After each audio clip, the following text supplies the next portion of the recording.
انسان طائر لاہوتی بن جاتا ہے اور لامکانوں کا پرندہ بن جاتا ہے، اور یہ سب برکت کس کے وسیلے سے ہوتی ہے؟ محبت کے وسیلے سے۔ تو اس شعر میں شاعر نے اسی جذبے کو پیش کیا۔ ایک اور متعلقہ شعر سنیے کہ مقام پہ بھاری ہے وہ لا مقام پہ بھاری ہے، تیرا فقیر ہے اور دو جہاں پہ بھاری ہے۔ تو محبت کرنے والے ایسے ہی ہو جاتے ہیں، تو وہ فقیر تو ہوتے ہیں لیکن لامکانوں پر اور دو جہانوں پر، آسمانوں پر بھاری ہوتے ہیں۔ تو شاعر کی محبت نے بھی اس کو لامکان تک رسائی کرا دی ہے۔ سکوت غنچۂ لب رشک صد پیام وصال، تیری نہیں سے قریب بھی ہے ہاں سے دور نہیں، تیری نہیں سے قریب بھی ہے ہاں سے دور نہیں۔ ایک خوبصورت شعر ہے، عمدہ شعر ہے، فارسی انداز سے، فارسی مرکب سے مزین۔ تو سامعین، فارسی مرکب سمجھنے میں اردو والوں کے لیے نسبتاً مشکل ہو سکتا ہے آج والوں کے لیے، لیکن ناممکن نہیں ہے۔ تو ہم فارسی مرکب کو الٹا کھولتے ہیں۔ سکوت غنچۂ لب، لبوں کے غنچے، لبوں کی کلی کا سکوت یا خاموشی۔ تو غنچہ کہتے ہیں کلی کو، پھول بننے سے پہلے جب پھول کھلا نہیں ہوتا تو غنچہ ہوتی ہے۔ تو سکوت خاموشی کو کہتے ہیں۔ تو لبوں کے غنچے کے سکوت کیا ہے؟ رشک صد پیام وصال، وصال کے 100 پیغاموں کا رشک ہے، یعنی وصال کے 100 پیغامات رشک کریں گے ایسی خاموشی پر کہ جس میں محبوب کے لب وہ پھولوں کی طرح خاموش ہوں، جیسے پھولوں کی کلیاں خاموش ہوتی ہیں لیکن ان کی خاموشی میں آوازیں ہوتی ہیں، ان خاموشی میں چیخ ہوتی ہے، ایک خوبصورتی کی چیخ کہہ دیں، ایک آواز ہوتی ہے، ایک نغمہ ہوتا ہے۔ تو خوبصورتی کی اپنی آواز ہوتی ہے بھلے اس میں خاموشی ہو۔ تو شاعر کہتا ہے ایسی خاموشی پر محبت یا وصال کے سینکڑوں پیغام قربان کیے جا سکتے ہیں۔ تو اس سے مراد یہ ہے کہ محبوب کے ہونٹ بند ہیں تو وہ ایک طرف نہیں بھی یعنی انکار بھی کر رہا ہے محبت سے میری، اور دوسری طرف اقرار بھی ہے کیونکہ اس نے نہ تو نہیں کیا۔ تو محبوب کی خاموشی دو طرف اشارہ کرتی ہے، ہاں کی طرف بھی اور نہ کی طرف بھی۔ تو اس لیے کہہ رہا ہے جو میرے محبوب نے اپنے ہونٹ بند رکھے ہیں، اس کے بجائے اگر وہ 100 دفعہ کہتا کہ آؤ مجھ سے ملو، میں تم سے محبت کرتا ہوں، ایسی 100 باتیں اس خاموشی پر قربان ہیں۔ کیوں؟ تیری نہیں سے قریب بھی ہے ہاں سے دور نہیں، کیونکہ اس میں وہ محبت یا وہ اپنائیت ہے جو بولنے میں اور اقرار کرنے اور اظہار کرنے میں نہیں ہے۔ تو شاعر کو یہ خاموشی پسند آ رہی ہے، اس کو یہ بھلی لگ رہی ہے۔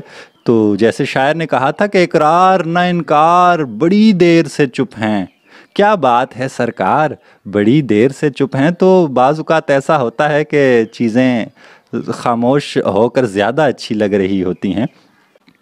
تو سکوت غنچۂ لب رشک صد پیام وصال، تیری نہیں سے قریبی ہے ہاں سے دور نہیں۔ تیرا کلام بھی خاموشیوں کا حامل ہے، میرا سکوت بھی لفظوں بیان سے دور نہیں۔ تیرا کلام بھی خاموشیوں کا حامل ہے کہ تم بولتے ہو تو وہ بھی لگتا ہے کہ اس میں خاموشیاں ہیں، میرا سکوت بھی لفظ و بیان سے دور نہیں۔ اور دوسری طرف یہ صورتحال ہے کہ میرا چپ رہنا بھی ہے، اس میں بھی شور ہے۔ اب کیفیت تقریباً ویسی ہی چل رہی ہے چونکہ آوازوں کی اور باتوں کی بات ہو رہی ہے۔ پچھلے شعر میں بھی ایسی کیفیت تھی کہ اقرار اور انکار دونوں سمجھ نہیں آ رہے تھے شاعر کو، اور وہ چاہتا تھا کہ محبوب یوں ہی خاموش رہے، لیکن یہاں وہ کہہ رہا ہے کہ تیرا کلام بھی خاموشیوں کا حامل ہے، کہ تیری گفتگو میں بھی خاموشی ہے اور میری خاموشی میں گفتگو ہے۔ اب یہ کیا صورت ہے؟ تو بہرحال ایسا ہوتا ہے، بعض اوقات کیفیات ایسی ہوتی ہیں جیسے کہ ہم کریں بات دلائل سے تو رد ہوتی ہے، ان کے ہونٹوں کی خاموشی بھی سند ہوتی ہے۔ تو بعض اوقات خاموش لوگوں کے، ان کا خاموش رہنا، ان کی یعنی پھر بھی اتنی وقت ہوتی ہے، کچھ لوگوں کی اتنی ویلیو ہوتی ہے، ان کی اتنا درجہ ہوتا ہے کہ وہ چپ رہتے ہیں اور ان کی بات سند ہوتی ہے۔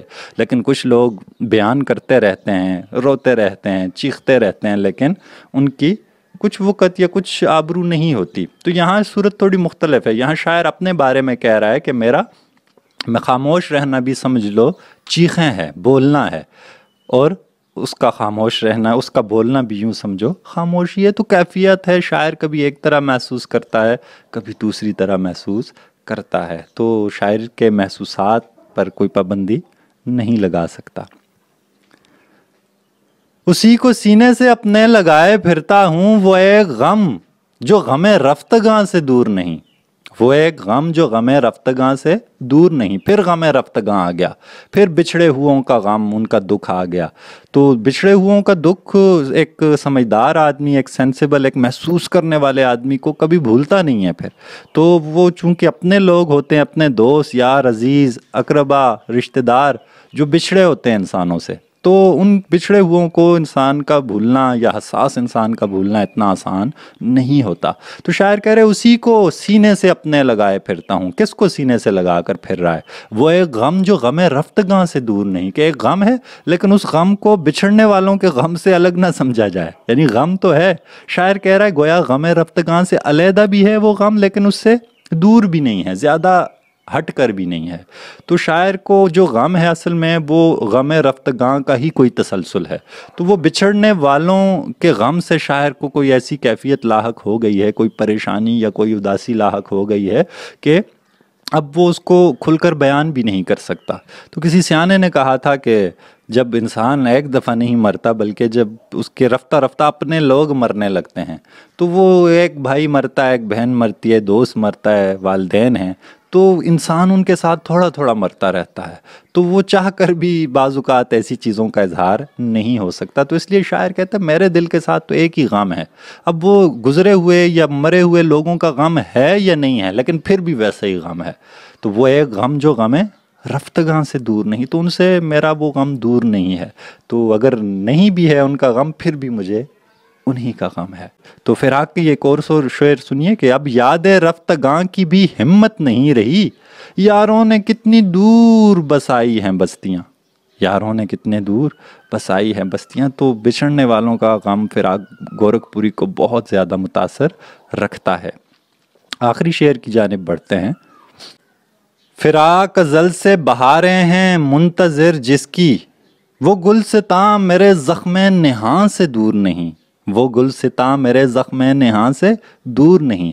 فراق اپنے آپ کو مخاطب کر رہے ہیں، اپنا نام استعمال کر رہے ہیں، اور اس نام کے اوپر، اس کلمی نام کے اوپر یا تخلص کے اوپر آپ تخلص کی علامت بھی دیکھ رہے ہیں۔ تو جب شاعر آخری شعر ہو اور اس میں اپنا تخلص بھی استعمال کر رہا ہو تو اس صورت میں ہم اس شعر کو مقطع کہتے ہیں، قطع کرنے سے، یعنی یہ غزل کا آخری شعر ہے۔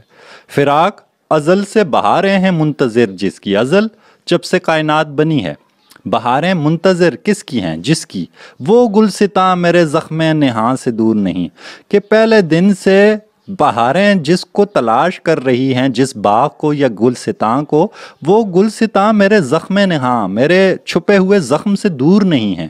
اب یہاں دور نہیں لفظ بار بار استعمال ہو رہا ہے، تو آپ غور کرنا چاہیے کہ یہ دور نہیں مختلف معنوں میں استعمال ہو رہا ہے۔ دور نہیں سے مراد کہ الگ نہیں ہے، یعنی جدا نہیں ہے، اس معنی میں بھی استعمال ہو رہا ہے، اور دور نہیں یعنی فاصلے پر نہیں ہے، اس معنی میں بھی استعمال ہو رہا ہے۔ تو شاعر کہتا ہے وہ گلستاں جسے بہاریں ازل سے تلاش کر رہی ہیں، وہ تو میرے زخم نہاں ہے، وہ تو سمجھ لیں کہ میرے دل کا جو درد ہے یا زخم ہے وہی ہے۔ اب زخم نہاں سے مراد دل بھی لیا جا سکتا ہے کہ وہ بھی ایک زخم کی سی کیفیت یا شکل رکھتا ہے، اور دل کے اندر پایا جانے والا درد یا وہ کیفیات یا عشق کو بھی شاعر کہہ سکتا ہے زخم نہاں۔ تو شاعر کہہ رہا ہے وہ جس باغ کو بہاریں ازل سے ہمیشہ سے تلاش کر رہی ہیں وہ تو میرے اندر کہیں چھپا ہے۔ تو بات وہی ہے کہ اللہ تعالیٰ کائنات میں زمین و آسمان میں نہیں سما سکتا، مگر مومن کے دل میں سما جاتا ہے، محبت کرنے والے کے وہ اندر، اس کے اندر اپنا جو ہے وہ اپنے جلوے دکھانا شروع کر دیتا ہے۔ تو فراق کو بھی ایسی کسی کیفیت کا سامنا ہے، اور وہ اپنے محبوب کے حوالے سے بات کر رہا ہے۔ وہ کہتے ہیں کہ ازل سے جس کی تلاش ساری دنیا کی بہاریں کر رہی ہیں، وہ باغ، وہ گلستان، وہ پھولوں بھری جگہ تو میرے اندر کہیں ہے، اور وہ میرے اندر کے علاوہ کہیں بھی نہیں ہے۔ تو ایسا ہی ہوتا ہے کہ اللہ عظیم الشان ہے، وہ ساری کائنات میں نہیں سما سکتا، مگر ایک محبت کرنے والے، ایک ایمان والے کے دل میں وہ سما لیتا ہے۔ تو شاعر کو اس چیز کا ادراک ہے کہ وہ کہیں اندر ہی کہیں ہے۔ جیسے اقبال نے کہا تھا نا، جنہیں میں ڈھونڈتا تھا آسمانوں میں زمینوں میں، وہ نکلے میرے ظلمت خانہ دل کے مکینوں میں۔ تو اقبال کو بھی وہ دل کے اندھیرے کمرے میں ملا تھا۔ تو فراق بھی ایسی ہی کیفیت کا اظہار کر رہے ہیں، اور کہہ رہے ہیں کہ جس کو ازل سے بہاریں تلاش کر رہی ہیں وہ باغ تو میرے ہی اندر کہیں ہے۔ گویا وہ بھی کہیں باہر تلاش کرتے رہے، لیکن آخر میں جب اندازہ ہوا تو ان کو لگا کہ کہ نہیں یہ تو میرے اندر ہی کہیں چھپی ہوئی ہے یہ کیفیت. تو یہ کیفیت بھی بہت اچھی ہے کہ شاعر کو اندازہ ہے کہ وہ ایک عام انسان نہیں بلکہ خدا نے اسے اشرف المخلوق بنایا ہے. تو جیسے میر درد نے کہا تھا کہ تر دامنی پہ شیخ ہماری نہ جائیو، دامن نچوڑ دیں تو فرشتے وضو کریں، دامن نچوڑ دیں تو فرشتے وضو کریں. تو میر درد نے کہا تھا کہ ہم اتنے عام، دیکھنے میں تو عام ہیں لیکن اتنے بھی عام نہیں کہ اب اپنا یہ گناہوں بھرا دامن نچوڑیں تو اس سے فرشتے وضو کرنے لگ جائیں گے. تو یہاں بھی شاعر کہہ رہا ہے کہ ازل سے بہاریں میری ہی منتظر ہیں، وہ جو کچھ میرے سینے میں چھپا ہوا ہے. تو مجھے امید ہے سامعین کہ ہم فراق گورکھپوری کی اس غزل کا کسی حد تک ہم اندازہ لگا چکے ہوں گے، تجزیے اور تبصرے سے کچھ نہ کچھ فہم ہم نے حاصل کی ہوگی. تو ان کی ایک اور غزل پر تبصرہ لے کر پھر حاضر ہوں گا، تب تک کے لیے اجازت دیجیے. اللہ حافظ.